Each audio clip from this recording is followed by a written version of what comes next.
Gente, é um prazer muito grande. Eu não podia deixar de participar.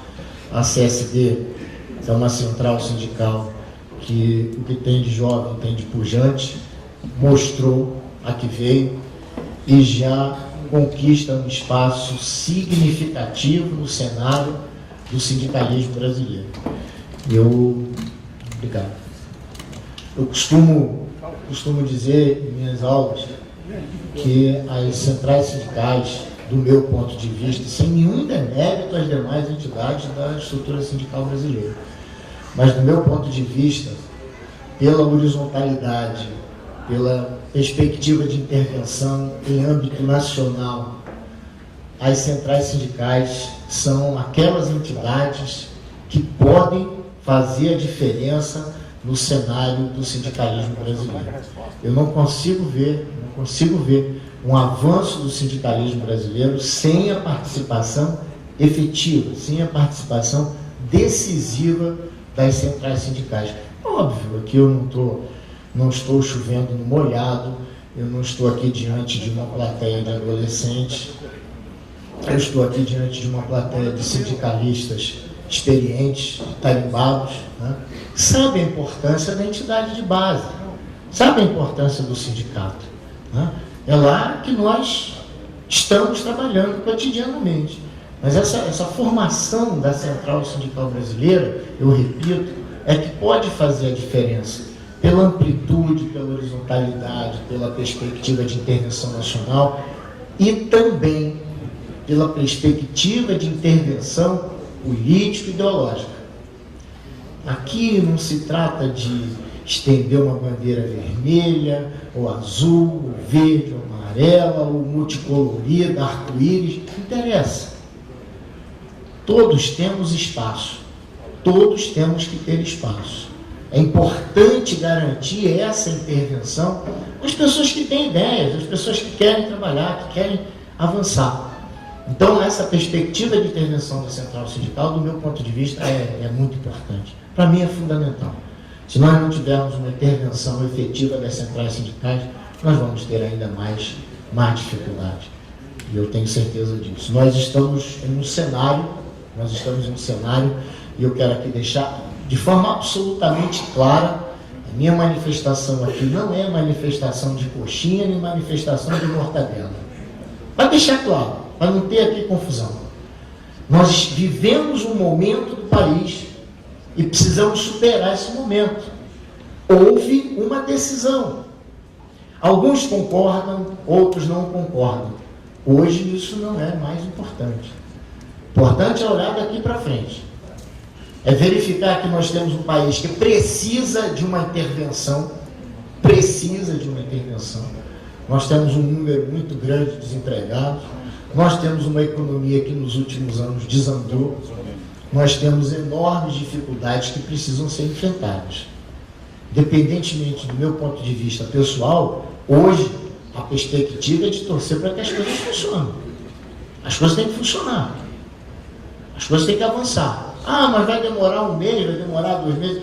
Esse final de semana tinha um artigo que, aliás, eu achei bem interessante, desse menino do Correio Brasiliense aqui, o Luiz Carlos Azevedo, em que ele apontava: nós vamos ter questões mais próximas da definitividade na eleição de 2018.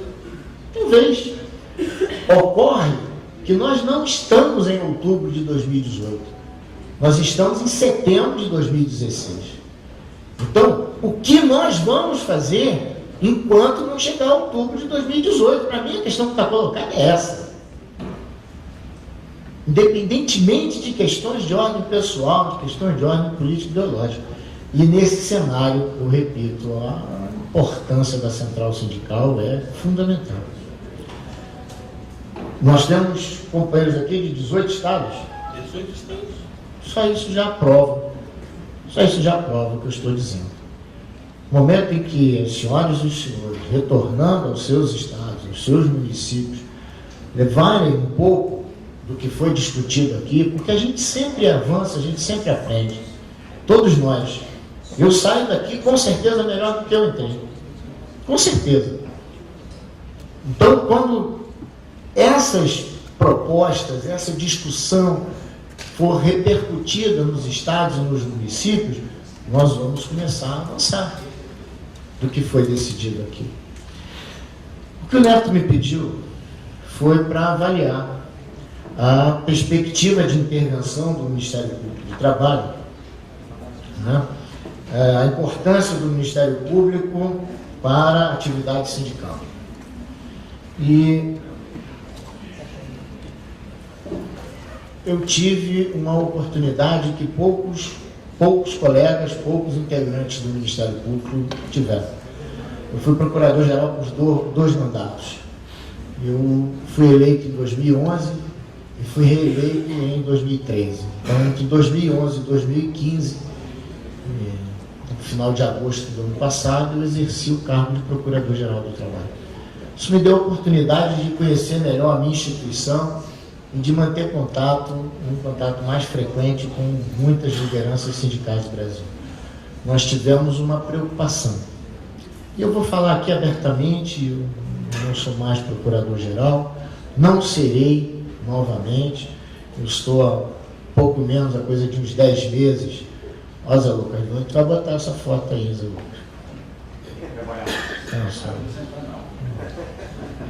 Eu estou a ser... Não, Zé Lucas é parceiro de longa data, meu companheiro. Pois é, deixa ele. Eu já falei que eu vou mandar o currículo lá para eu ser o carregador da pastinha dele. Eu mando o currículo lá, se ele tiver um treininho de carregador de pastinha, comigo mesmo. Mas, enfim, eu estou a coisa de uns 10 meses da condição de me aposentar.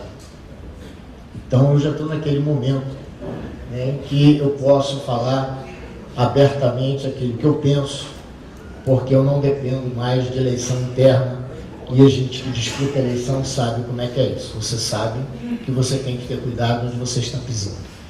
Nossa categoria tem hoje cerca de 760 procuradores, espalhados pelo Brasil, são 125 sedes, e se a gente quer ter uma disputa, uma carreira de disputar e cumprir, né, mandato seletivo dentro da instituição, todos nós aqui sabemos que nós temos que trabalhar com o nosso eleitorado.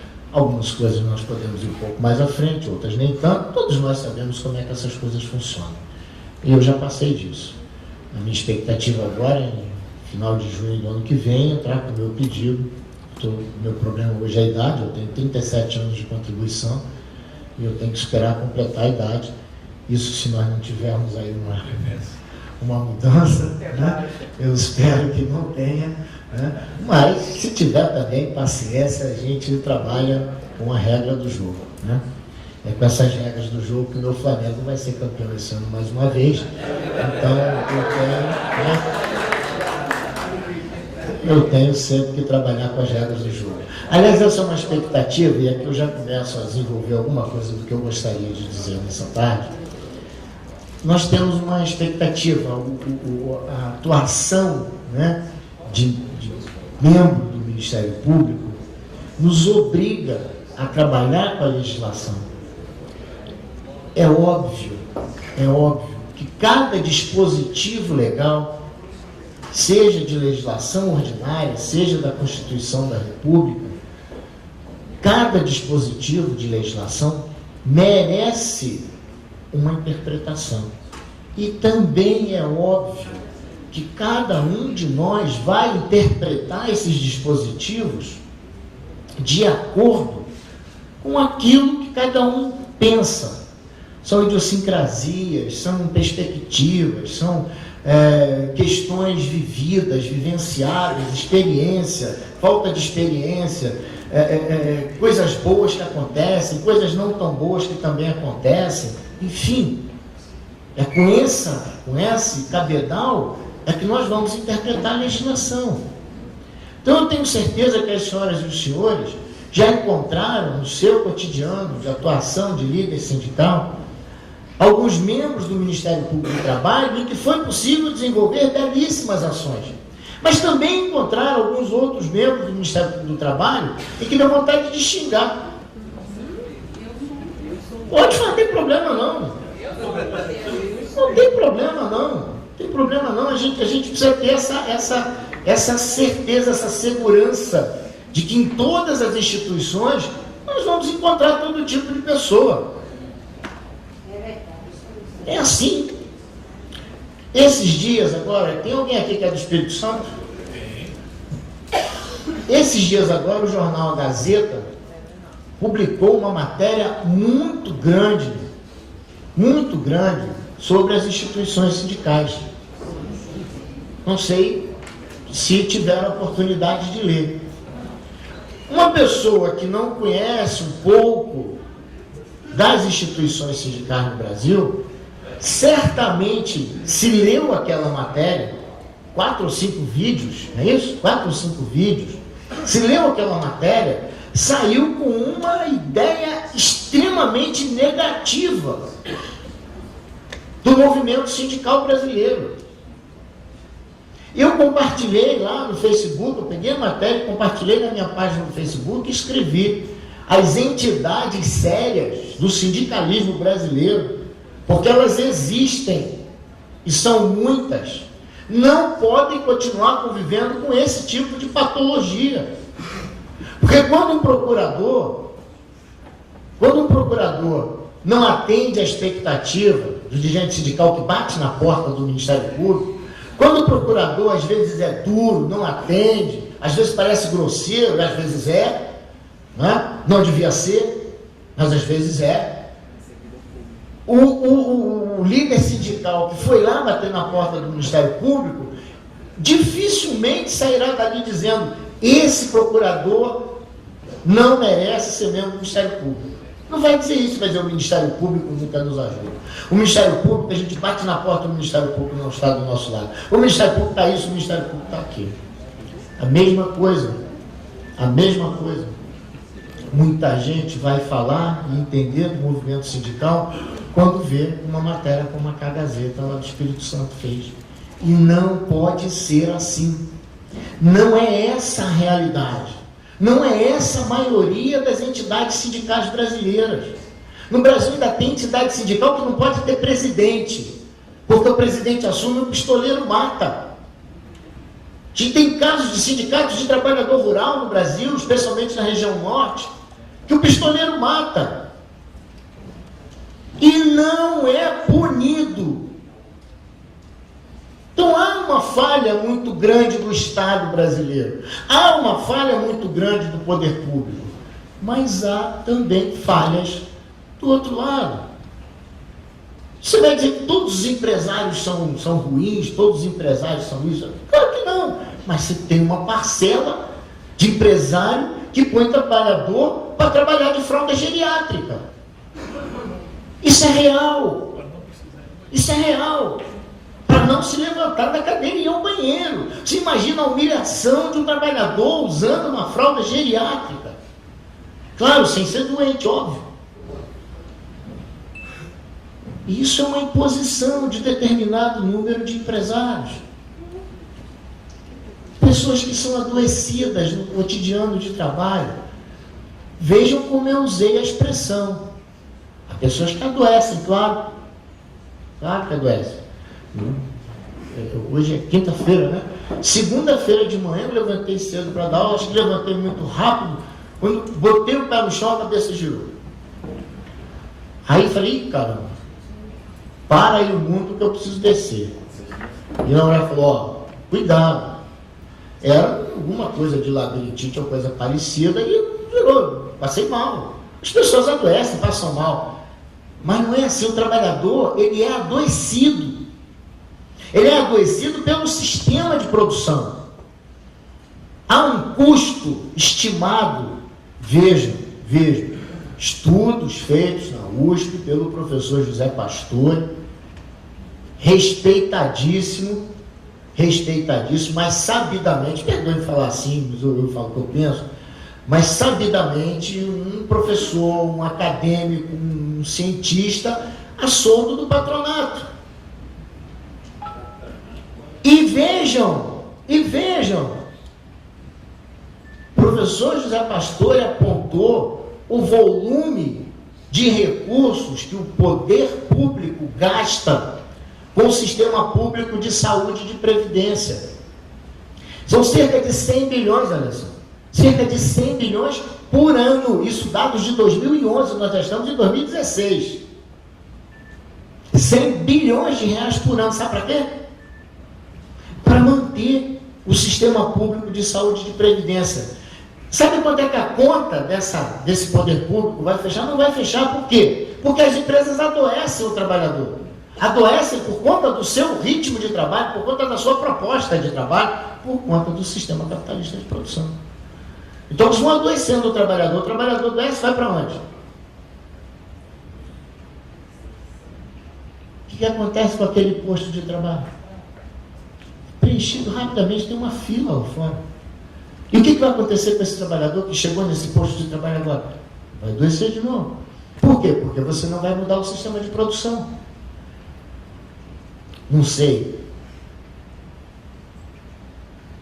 se as senhoras e os senhores já tiveram a oportunidade de assistir um vídeo intitulado Carne e Osso. Acho que não. Procure, dá para assistir, tem como acessar pela internet. Carne e Osso.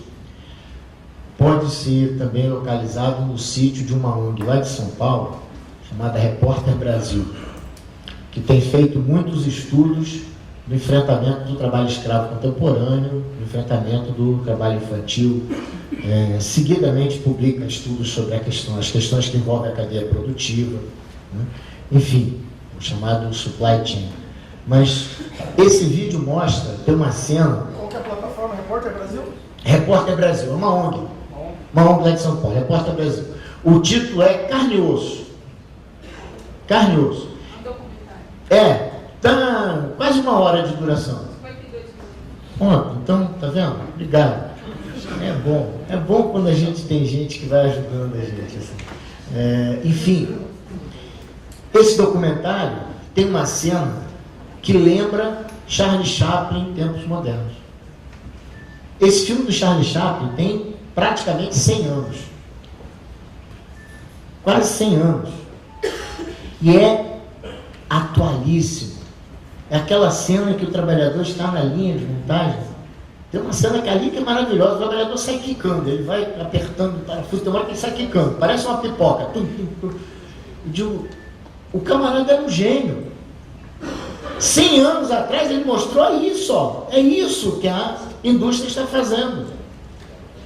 E a cena do Carne e Osso mostra aquela esteira do frango, né? Do trabalhador trabalhando lá o corte do frango, né?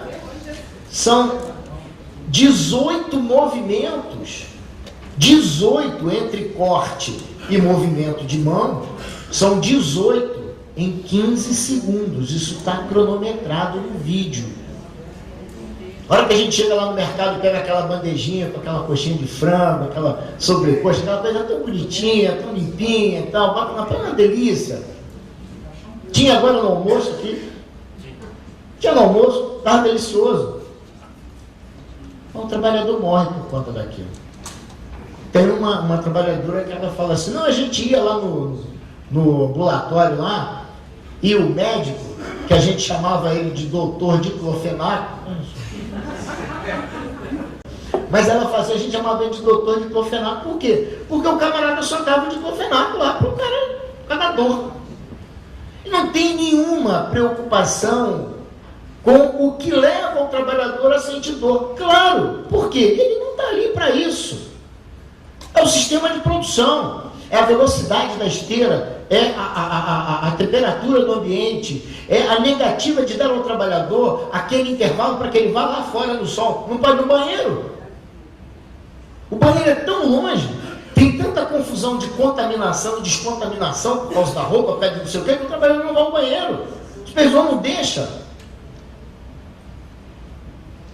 É essa a realidade que nós estamos vivendo. Então esse trabalhador ele vai se pendurar lá no sistema público de saúde e de previdência, talvez não saia, talvez não consiga uma reabilitação, e nós vamos pagando, por quê? Porque nós não conseguimos, a despeito de uma articulação do Ministério Público do Trabalho, do Ministério do Trabalho, de forças, inclusive, de segurança, do Judiciário Trabalhista, nós ainda não conseguimos impedir esse processo, como diz o desembargador Grijalvo Coutinho, de trituração. O que nós temos hoje é uma máquina de moer gente.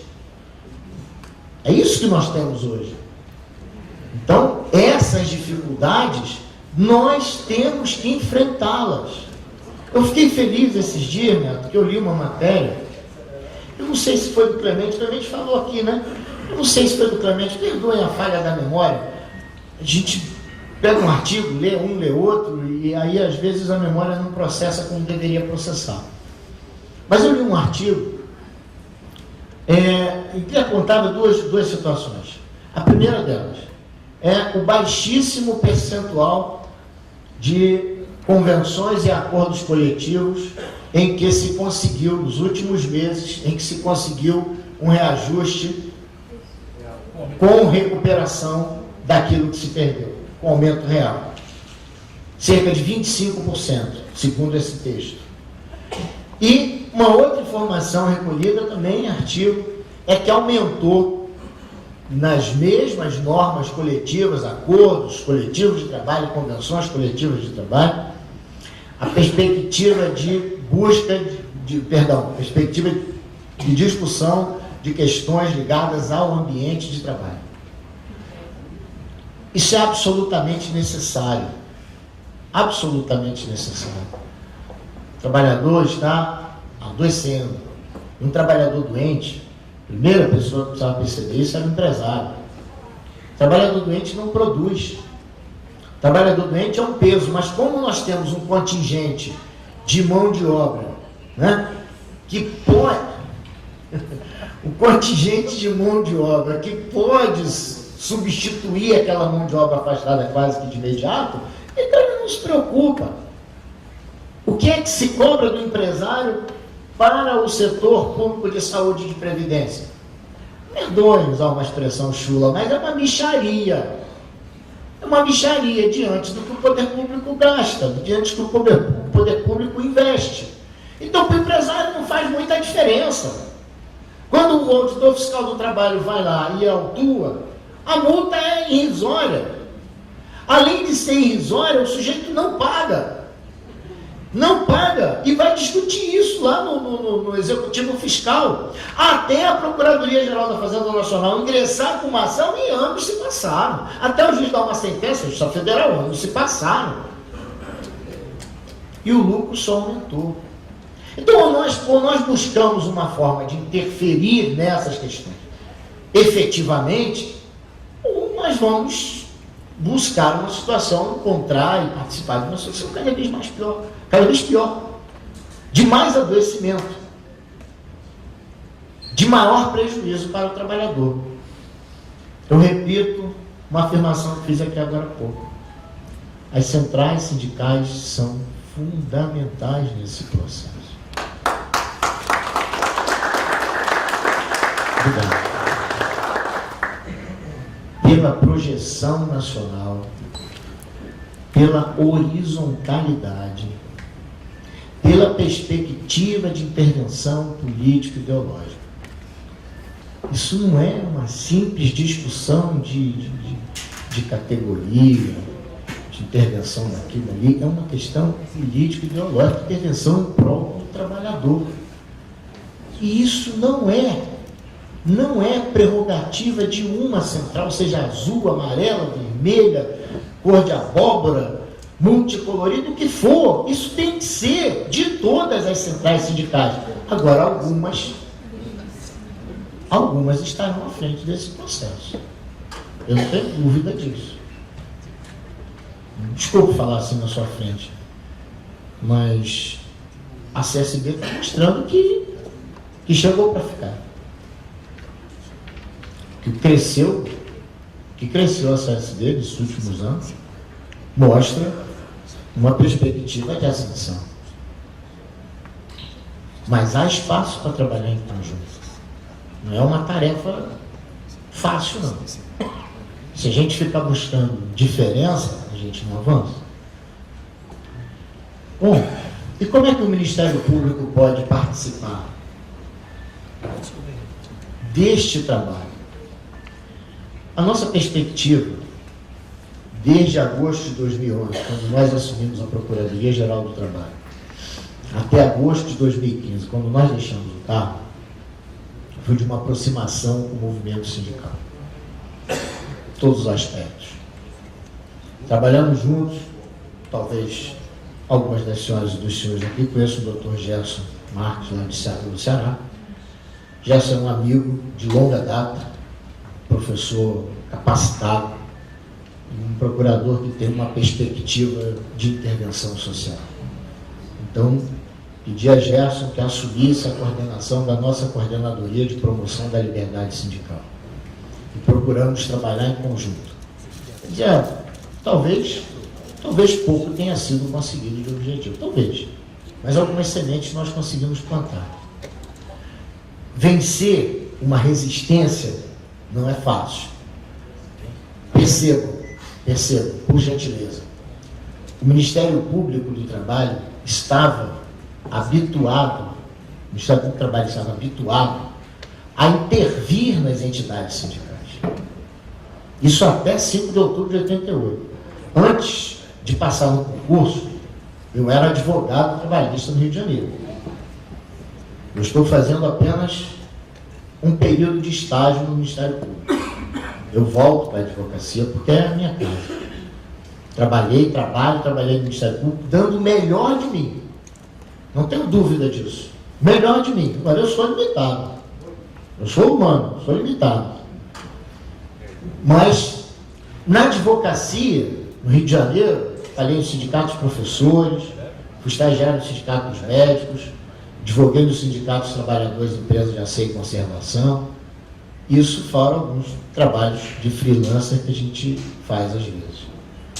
Mas essa participação me deu uma condição de buscar uma aproximação com o movimento sindical. Do meu ponto de vista, não é possível permanecer com essa perspectiva de que o Ministério Público tem que intervir na entidade sindical. Nós já passamos desse tempo. Mas é uma situação que não é fácil de ser abandonada para algumas pessoas que receberam. Algumas que trabalharam dessa forma, a minoria, minoria por causa da passagem do tempo, né? Mas algumas que receberam essa informação. Nós temos hoje uma situação que precisa ser levada em conta. Precisa ser levada em conta. Nós temos hoje no Ministério Público, e não é só no Ministério Público do Trabalho, é no Ministério Público brasileiro, Ministério Público do Trabalho, Ministério Público Federal, Ministério Público dos Estados, e na magistratura, seja ela na magistratura da Justiça Comum, seja ela na magistratura do Trabalho, seja ela na magistratura federal. Nós temos um número muito significativo de jovens profissionais que ingressam no Ministério Público e na magistratura e que pouco tiveram de experiência de vida. São jovens capacitados, mas que desenvolveram uma linha de estudo para concurso. Durante o período em que nós estivemos à frente do Ministério do Trabalho, nós fizemos 3 concursos públicos. 3 concursos públicos. Procurador-geral, por força de lei, preside a comissão do concurso. Eu presidi 3. O terceiro e último, acabou o meu mandato, nós estávamos às vésperas da prova oral. Então, ou seja, foram 3 concursos em que nós levamos o concurso praticamente até o final. A nossa perspectiva sempre foi a de buscar profissionais que tivessem uma identificação com o Ministério Público do Trabalho. Isso é 100% garantido? Óbvio que não. Óbvio que não. Mas você pode trabalhar as questões que são apresentadas para os candidatos, né, buscando uma maior concentração de informações nas áreas que nos são mais próximas. Mas a perspectiva de um jovem que ingressa em uma instituição como essa, seja o Ministério Público, seja a magistratura, traz alguns complicadores, se esse jovem não traz consigo uma experiência acumulada. Então, é fácil vender para esse jovem a ideia de que as entidades sindicais têm que ser fiscalizadas pelo Ministério Público. É mais fácil falar assim, do que vender uma outra ideia e dizer, olha, são entidades da sociedade civil organizada, são entidades importantes, são entidades que têm um papel fundamental, até mesmo na reconquista da democracia. As greves dos metalúrgicos de 1978, 1979, 1980, no ABC, especialmente em São Bernardo, são greves significativas para a reconquista da democracia no país. Qualquer estudante que se interesse pelo direito sindical vai chegar a essa conclusão. Então, precisam ser respeitadas. Nós precisamos nos entender como parceiros, não como adversários.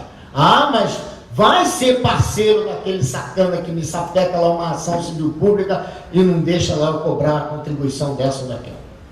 Difícil. Mas nós podemos achar caminhos. Nós buscamos isso, nós tentamos isso. Nós tivemos até alguns avanços. Mas nós temos também a patologia. Perdoe-me falar dessa forma, senhoras e senhores, mas na nossa porta, bate a patologia. Bate aquele líder sindical que perdeu a eleição, inconformado, vai lá fazer fofoca, praticar uma vingança. Vai aquele líder sindical que tem uma proximidade muito maior com a classe patronal do que com a classe trabalhadora e vai lá fazer uma fofoca. Vamos abrir o jogo, não sejamos hipócritas. Problemas todos nós temos. Todos nós temos dificuldade, todos nós temos problemas, todos nós, às vezes, entendemos de forma, digamos assim, não muito correta as coisas. Agora, temos patologias que são graves mesmo. São de ordem gravíssima. É fundamental que o movimento sindical perceba isso. Ah, vou sair dedurando aqui meus pais. Não está se falando de dedurar, não. Mas saber separar o joio do trigo, apostar naquelas entidades que são sérias, e são a maioria. Caramba! Não é uma minoriazinha que está ali porque não sabe o que está fazendo, não, ao contrário, é a maioria. A patologia é de muito menor quantidade do que as entidades sérias que estão dispostas a trabalhar. Olha que são as entidades que estão aqui hoje. Dá para apostar em cada uma dessas entidades que estão aqui hoje. Primeiro, que vir para Brasília não é lá a melhor coisa do mundo. Segundo, que ir para Brasília ficar fechado dentro do hotel escutando um sujeito chato falar, também não é a melhor coisa do mundo. Tem gente que saiu daqui, ó, o Porto Sul está meio frio, né? De repente Brasília está mais essa coisa dele. Mas quem sai do Nordeste, olha, faça um favor, né? Fazer o que em Brasília? Não é? Saudoso rubro-negro da camisa errada. Da camisa errada. Porque há rubro-negros e rubro-negros, né? Mas o Ariano Suassuna, A camisa certa.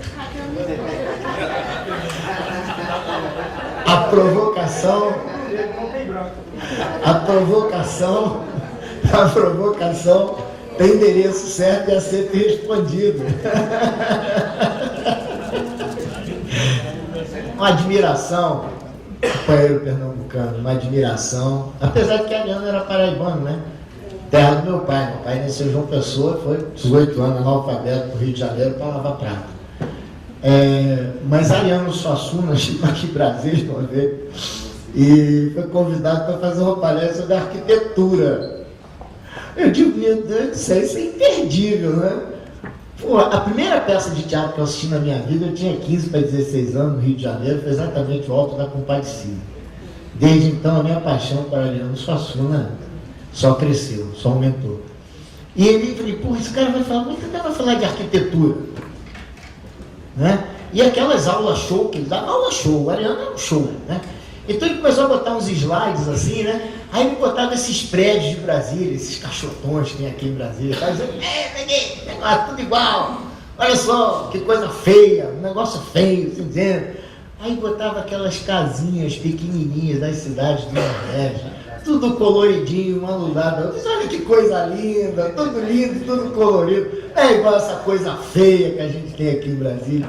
Enfim, já perceberam que eu estou radicado em Brasília há 13 anos, mas eu não sou assim um candango, né? Eu continuo sendo um carioca. Eu sou. Bom, enfim, a Brasília tem excelente qualidade de vida. A gente gosta do prato que come.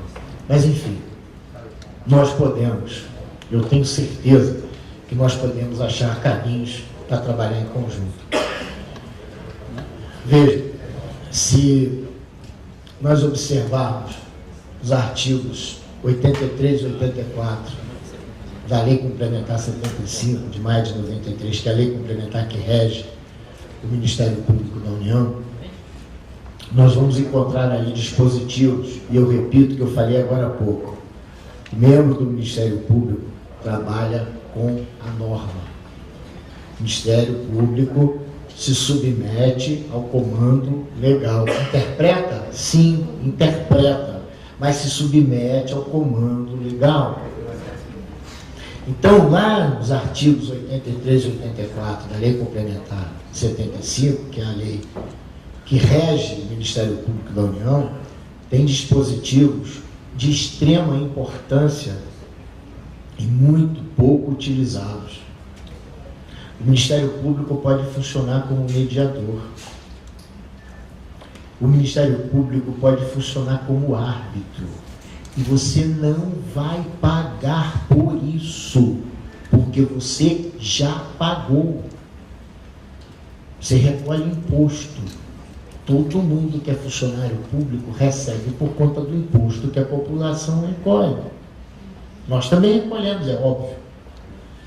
Mas se você for contratar um árbitro, e a gente sabe que a arbitragem é uma instância privada, se você for contratar um árbitro, você vai ter que procurar alguém com perfil técnico e você vai pagar por isso.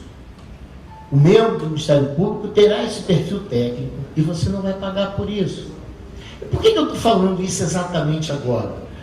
Porque, olha só, ministro Luiz Roberto Barroso, Supremo Tribunal Federal, isso é uma matéria de 29 de agosto de 2016. Isso aqui é aquela decisão, a partir daquela decisão do Supremo, mas absolutamente absurda, que é entender que o dispositivo da CLT 617 prevê negociação coletiva sem o sindicato, diante do artigo 8º da Constituição da República, é um absurdo. Infelizmente não para por aí, né? Tem a súmula 369, que é aquele outro absurdo em relação aos dirigentes sindicais. Né? Primeiro, a limitação. Segundo, deixar o conselheiro fiscal de fora. Isso é uma discriminação. O integrante do Conselho Fiscal é eleito em Assembleia, como todos os demais diretores. Depois aquela história do aviso prévio, né? Como se o dirigente sindical, ou o postulante a ser dirigente sindical, pudesse inventar uma eleição porque ganhou um aviso prévio. Isso é cretino. Isso é de uma cretinice atroz. Eleições sindicais são planejadas, definidas. Né? Então, o sujeito recebe aviso prévio. É óbvio. Claro. Então, o que dizer de um dispositivo daquele, de uma orientação da súmula 369 desse? Bom, mas enfim, falava aqui dos 600, desculpa, mas tem umas coisas que eu vou me irritando, acabo às vezes perdendo, é por isso que eu tenho que, sabe, que eu tenho que olhar no olho de alguém, senão eu perco o fio da meada. vou me aborrecendo, vou me irritando, aí começa a dar calor, daqui a pouco dá vontade de tirar o paletó, só o paletó. Não quero provocar aqui nenhuma risada de escárnio. Enfim, 617 da CLT. Artigo 8º da Constituição da República determina. Pronto. Posso ir embora? Está aqui o Neto, pô, já falou o que tinha que falar. Determina a obrigatoriedade da participação do sindicato. Isso não pode ser relativizado. Aí você tem o caso do BESC, e o caso do BESC agora foi o Supremo Tribunal Federal, que decidiu que aqueles trabalhadores não podem discutir mais nada. Porque aquelas comissões formadas pelo banco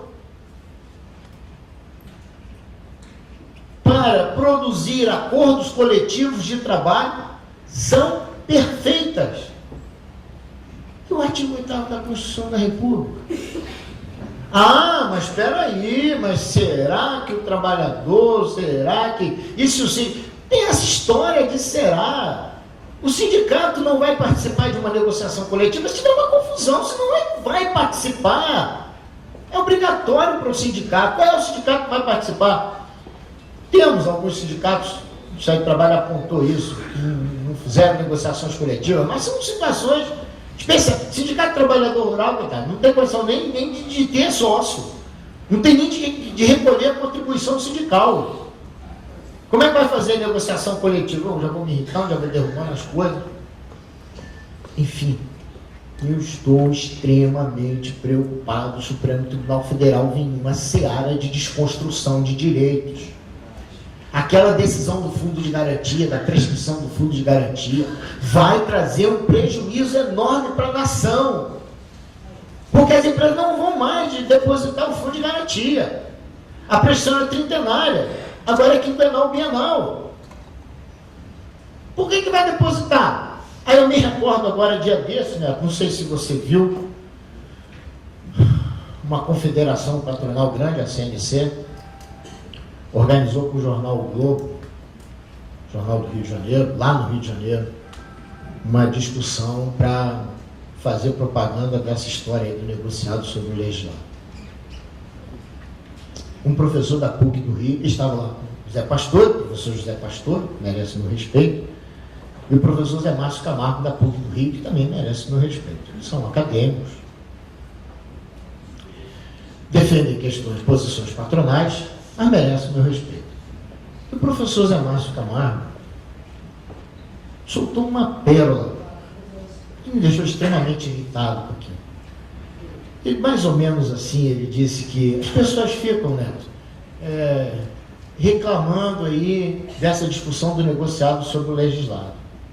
Mas vejam só, isso está lá no Globo, é só fazer uma pesquisa, você acha isso no Globo.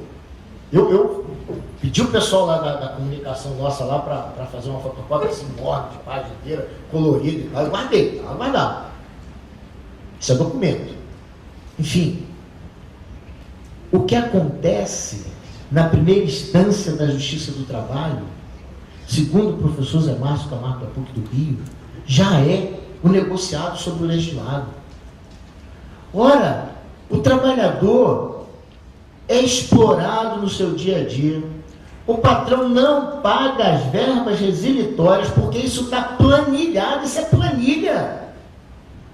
Ele não paga porque ele já planilhou. Para quê? Para que o trabalhador vá para a justiça. Se ele tem direito a R$5.000, vai ter uma proposta de acordo ridícula de R$1.000, R$1.500, R$2.000 para pagar em 10 vezes. Ele ainda tem que tirar dali o dinheiro para pagar o advogado, porque o advogado tem que ganhar, está trabalhando. E ele diz que isso aí já é um negociado sobre o legislado. Quase saiu o palavrão. Sabe, vá, né? Catar coquinho. Não é? Como é que pode ser tão cara de pau? Aí ele arremata. Para que o patrão vai pagar as verbas resilitórias? Caramba! Para que o patrão vai pagar as verbas resilitórias? É muita disfarçatez. Então, Aí se vê uma matéria dessa com o ministro Luiz Roberto Barroso, em que ele, posso ler aqui um minutinho só? A agência de notícias perguntou assim: qual é o papel da negociação coletiva no contexto atual das relações de trabalho?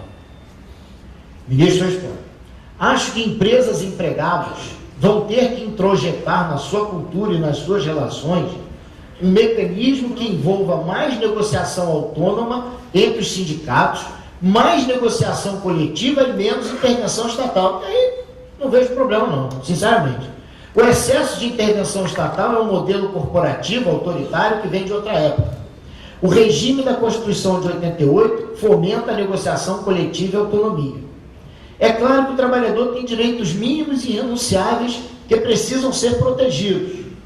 Mas fora desse espaço mínimo de direitos, tudo mais deve ser negociado para ele conseguir mais em épocas de bonança e menos em épocas de crise sem perder o emprego. A flexibilização não é contra o trabalhador, ela é a favor do trabalhador. O que podia ser flexibilizado já está lá na Constituição. O legislador constituinte de 88 acabou com alguma coisa que nós considerávamos uma verdadeira heresia, que era dizer que salário pode ser reduzido. Né? Está lá. Com negociação coletiva, com a participação do sindicato. Não é essa negociação coletiva mequetrefe com comissão que a empresa organiza. Com sindicato representativo. Com sindicato que está ali realmente na luta pelos direitos dos trabalhadores. Não é sindicato entreguista, sindicato bancado pelo patrão, organizado pelo patrão, sindicato que não consegue nem ter presidente porque o pistoleiro mata. Eu não tenho medo, sinceramente, não sou dirigente sindical, não serei dirigente sindical, não é essa a minha área. Mas eu não tenho medo da negociação coletiva, desde que nós tenhamos entidades sindicais que sejam representativas, que consigam efetivamente trabalhar na defesa do trabalhador. E deixa que o patrão não importe os matadores do norte para pegar os caras do sul que estão negociando, né? Você não tem nada garantido, vai negociar. O fato é que nós ainda precisamos caminhar um pouco, até que nós tenhamos uma condição realmente acreditar que a negociação coletiva será bem conduzida, não haverá uma pressão patronal. A pressão é normal, quero deixar claro. O bancário tem greve. O bancário tem greve. Essa é a válvula de escape do trabalhador, é direito do trabalhador. Agora o bancário faz greve, o banco entra com uma ação na justiça, antes da greve começar, ele já conseguiu uma ordem judicial para o bancário não chegar perto da agência. Quem perde às vezes é o Ministério Público. Verdade! Aqui teve uma situação aqui do metrô, aqui em Brasília, algum tempo atrás, em que Ministério Público e Magistratura fizeram uma gracinha com o trabalhador, gracinha para usar outro termo, determinado que 90% dos trens ficariam rodando durante a greve. Isso é uma brincadeira. Isso é um escárnio. Isso é um escárnio. Agora, recentemente, os metroviários ficaram, creio que 72 dias em greve. 62 ou 72 dias, uma coisa assim. Aí a decisão do Tribunal Superior do Trabalho foi de considerar que a greve não era abusiva, o regional já tinha decretado, não havia abusividade da greve também, né? Acordo coletivo anterior descumprido. Condenação na Justiça do Trabalho de uma ação civil pública do Ministério do Trabalho, determinando a contratação de trabalhadores da ordem de 60% para o metrô. É esse o nível da precarização. E aí o Tribunal Superior do Trabalho julga os recursos do metrô, determina o retorno dos metroviários, e daqueles dias de greve, 72 dias ou 62, perdoe a falha da memória, mas daqueles dias de greve, um terço o metrô paga, e os outros 2/3 os trabalhadores pagam. Um terço diretamente descontado, e o outro terço dividido entre cesta básica e compensação. Aí. Essa é a notícia, essa é a subliminar, é a notícia subliminar. Não adianta cumprir a lei. Então, quando o artigo 9º da Constituição da República garante A greve é um direito do trabalhador. O trabalhador que vai decidir quando ele vai exercer esse direito e o que ele vai defender ao utilizar esse direito. Mas nós vivemos, eu repito, nós vivemos uma sociedade preconceituosa, conservadora, e nós precisamos entender que instituições do Estado, como magistratura e Ministério Público, também terão esse substrato.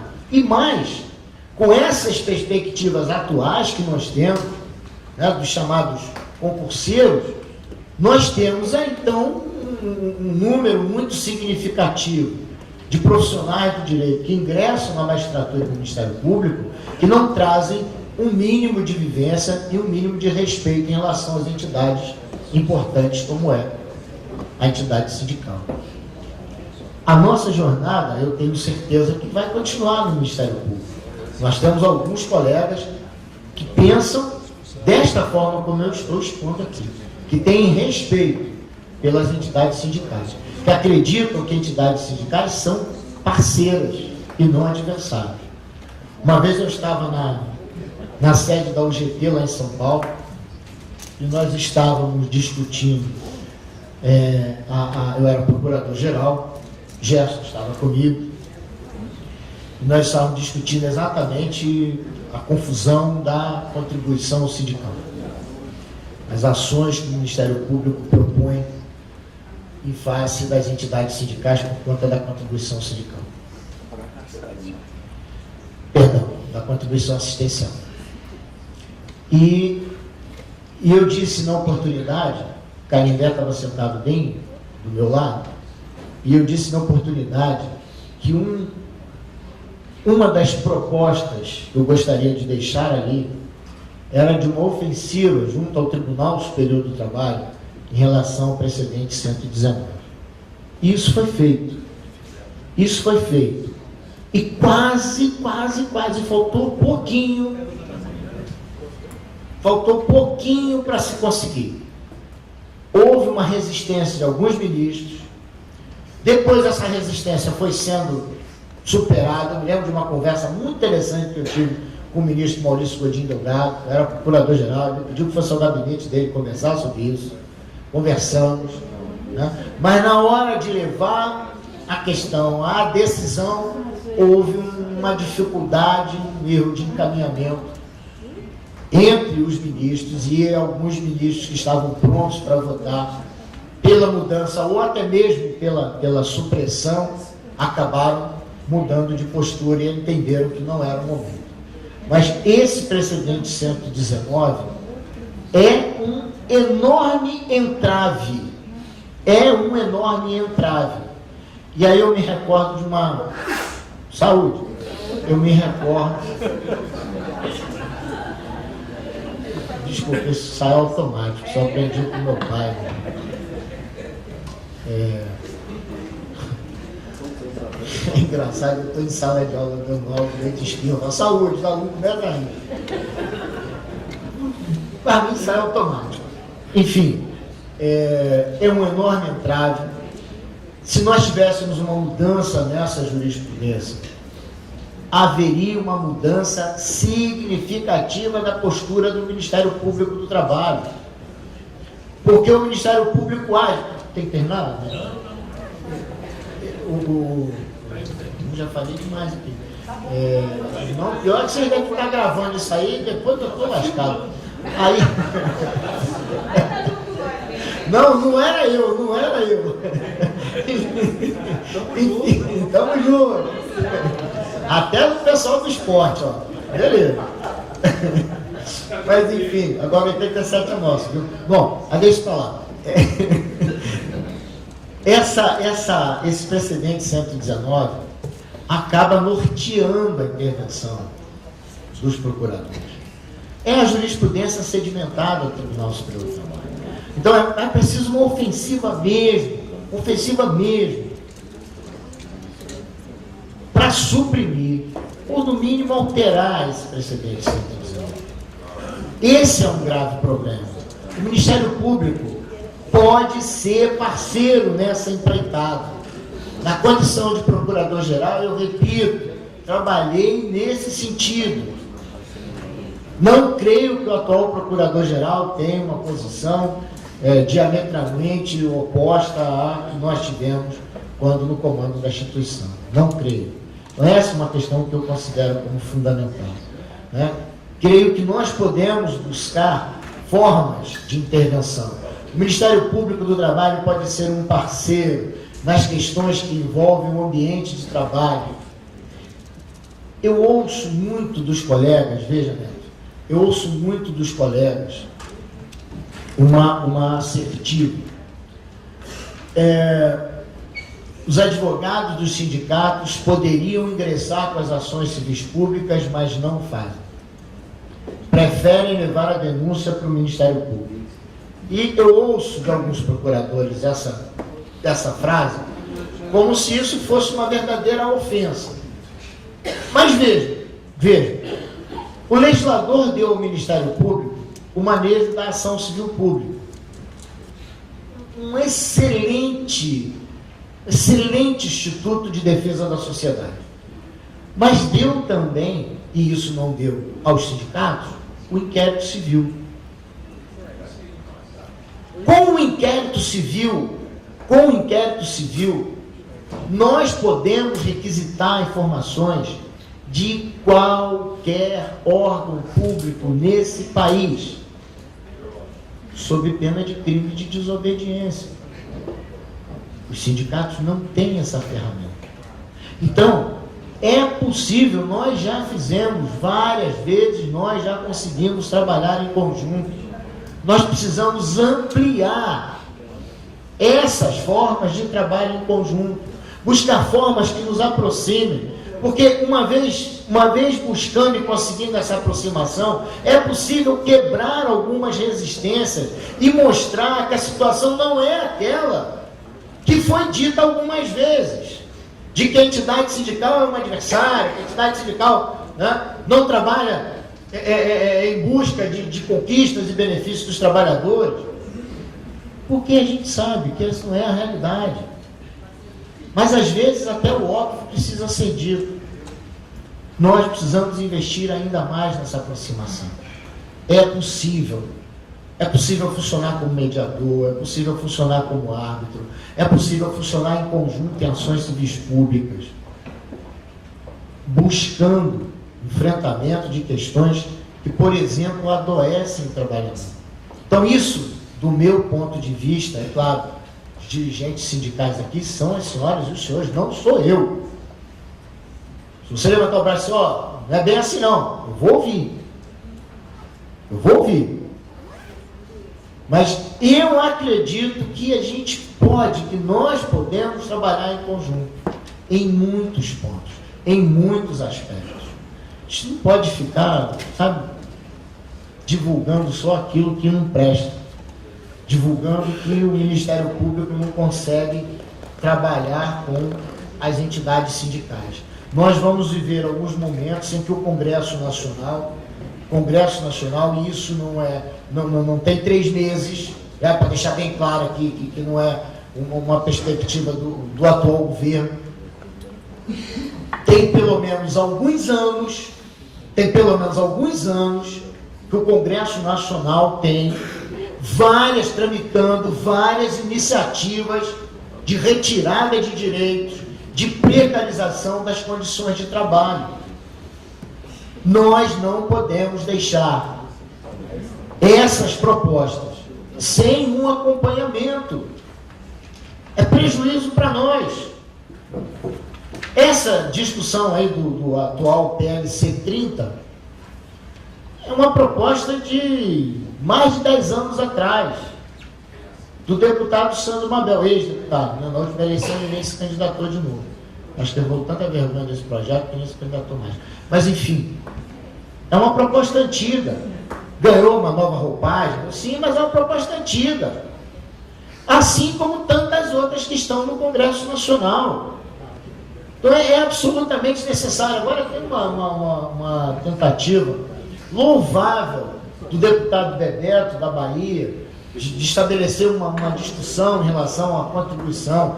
Eu tive a oportunidade de conversar com alguns dirigentes sindicais que estavam lá na Câmara no dia que ele fez a apresentação do projeto. Eu digo, A única coisa que não pode acontecer é esse projeto de lei chegar no plenário para ser votado sem que os dirigentes sindicais não tenham se debruçado para discutir com os parlamentares o que é mais interessante para o movimento sindical. Você pode ter um parlamentar que é dirigente sindical, que foi dirigente sindical, porque tem vários. Então, mais fácil ainda de buscar com esses parlamentares uma interlocução. Não dá para deixar as coisas no Congresso caminharem sem um acompanhamento. Isso é fundamental. E tem que ter trabalho técnico. Não é orelhar. Eu acho nada, não tem negócio de acho. Brasília não é lugar para amador, não. Brasília não é lugar para amador. Congresso Nacional, menos ainda. Então tem que saber trabalhar lá. Sinceramente, eu procurei interferir desta forma na condição de procurador-geral. Continuarei buscando essa forma de intervenção enquanto ainda estiver no Ministério Público do Trabalho. Até no último dia no Ministério Público do Trabalho, farei o melhor possível de acordo com a minha capacidade. E estarei sempre à disposição do movimento sindical. Obrigado pela atenção.